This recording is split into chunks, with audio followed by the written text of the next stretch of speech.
上海的朋友们啊，赶紧去看看你楼下的房产中介还开着吗？我听说最近的中介圈正在上演大逃亡，贝壳链家疯狂裁员，紧急闭店，而且网传光上海就裁了近万人，看着有点像是在断臂求生，慌到极致了。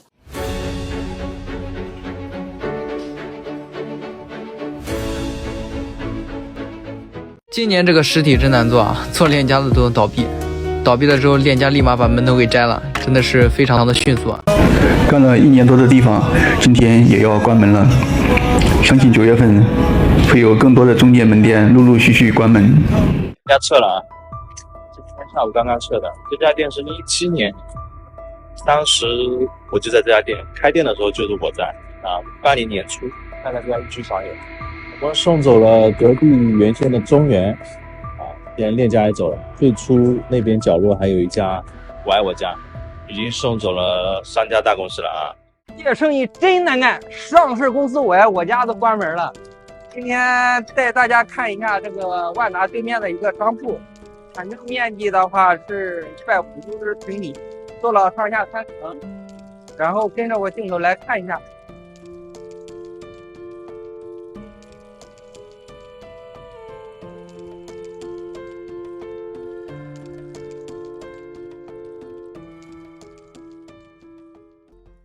随着中国房地产持续探底，房产中介也迎来大地震。贝壳链家同行中的巨无霸这次带头砍刀，紧急关店，疯狂裁员。仅仅上海一个小区，1周时间就关闭了3家店。有消息传，光上海就裁员了近万人。尽管消息尚无法得到官方的证实，但这与市场的普遍感知高度吻合。中介啊，这都已经10点了，都不下班啊。这个直播，都在这努力，内卷啊，都是内卷啊。那门口还有一个，那又回来一个。不干伙计们，干不成，7年多，干不成，他搬了。这都是原来客户对咱人啊。现在干不成，就说在这种市场真的各种压迫，各种被人针对，我看内部竞争也大，外部竞争也大。面对着不良开发商，我总觉得干着贝壳加盟的时间对客户不好，但是有些东西吧也不方便。对中介来讲，你不就提供服务吗？完了以后该有的风险你要有担当，要该去承担起来。那客户他就是满意这个房子，那房东他就是有急事他要卖，他卖不了，你说你不敢交易。看一下上海的房东卖的房子多难，江桥2村的房子70.56，挂180万，房东只卖180万，刚挂，说不符合市场价格范围，其余182有张房，185万都吃了，房东卖180万，刚挂190万才可以。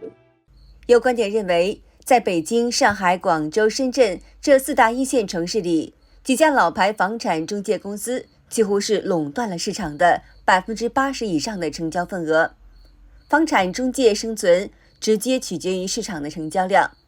目前，上海二手房市场的成交量处于低位，房价也是持续的下跌，甚至达到了膝盖斩。拥有房子的人要有思想准备，房价大跌。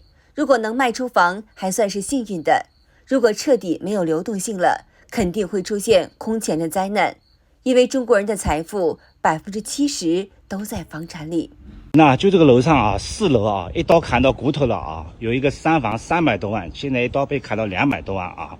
赚150万要多久我不知道，但是我知道啊，亏150万只要15天就够。上个月底啊，客户看中这个小区的一套房子，我说你晚几天再买，晚几天再买，很有可能会出一批捡漏房。结果我也不知道他为什么那么着急就要定了。现在好了，相当于他直接亏了150万，15天不到，我的天哪！我断供了，430万买的房子，如今呢跌到200了。有人会质疑，上海的房价也会腰斩吗？这里啊毋庸置疑，是上海。房子呢是在青浦区，我呢是软件工程师，老婆呢是销售，2个人收入呢1年有30万左右，在双方父母的帮衬下呢付了首付，每个月呢1万3的月供，对我们来说呢也能接受。只是没想到去年呢老婆也因为怀孕辞去了销售的工作，我呢又恰巧被裁员了，2个人同时失业。这位博主说，如今他还没有找到工作，房价却从430万跌到了200万，暴跌50%以上。不只是230万蒸发了，他房子里的280万贷款还要还给银行。那么也就是说呢，即便房子卖掉也不够还银行的，还有80万的差额。他还说，首付130多万没了，这几年还的本金利息也打了水漂。本想房子不要丢给银行，直接选择断供，但是哪想到大概逾期20天左右的时候，银行给他打电话催他存钱还款。虽然当时敷衍过去，但是等到第6个月，银行起诉了他们，房子也被拍卖，只拍卖了150万。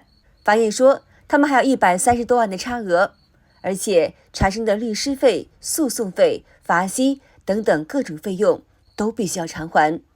他们还上了官方的黑名单，留下了不良记录。他不仅感慨道，我们的人生呢从买房的那一刻呢彻底改变了。中产想卖房换现金降杠杆，可市场上全是一样想法的房东，都想先跑，结果呢价格踩踏，越卖越便宜。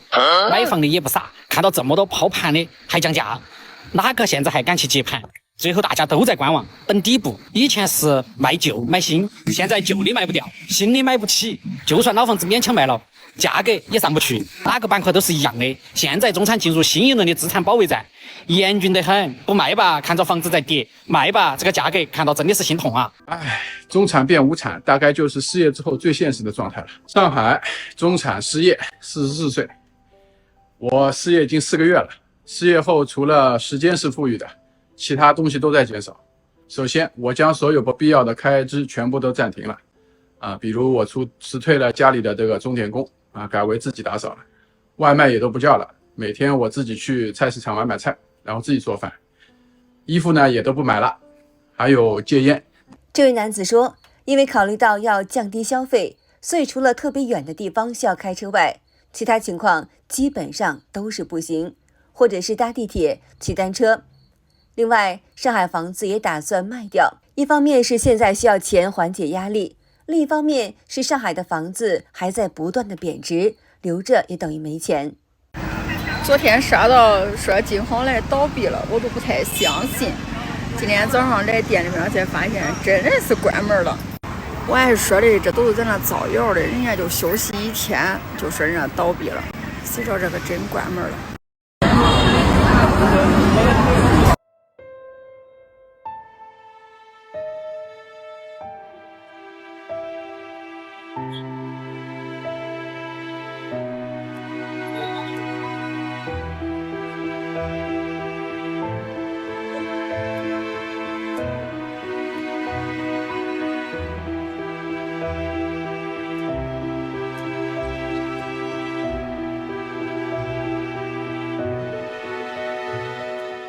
关店、裁员、降租、房价跌，动作整整齐齐，这信号像不像是春江水暖鸭先知？